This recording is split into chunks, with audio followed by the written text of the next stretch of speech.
ಎಲ್ಲರಿಗೂ ನಮಸ್ಕಾರ.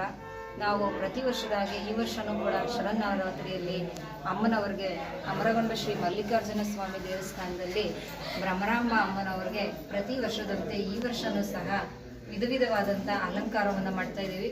9 ದಿನಗಳ ಕಾಲನೂ ಕೂಡ ವಿವಿಧ ಅಲಂಕಾರಗಳನ್ನ ಮಾಡ್ಕೊಂಡು ಬರ್ತಾ ಇದ್ದೀವಿ. ಒಂದೊಂದು ದಿನಾನೂ ಕೂಡ ಒಂದೊಂದು ವಿಶೇಷವಾದಂಥ ಅಲಂಕಾರ ಈ ದೇವಸ್ಥಾನದಲ್ಲಿ ನಡೆಯುತ್ತೆ. ಇನ್ನೊಂದು ಹೇಳ್ಬೇಕಂದ್ರೆ ಈ ದೇವಸ್ಥಾನದಲ್ಲಿ ಬಹಳ ಪುರಾಣ ಪ್ರಸಿದ್ಧವಾದಂಥ ದೇವಸ್ಥಾನ.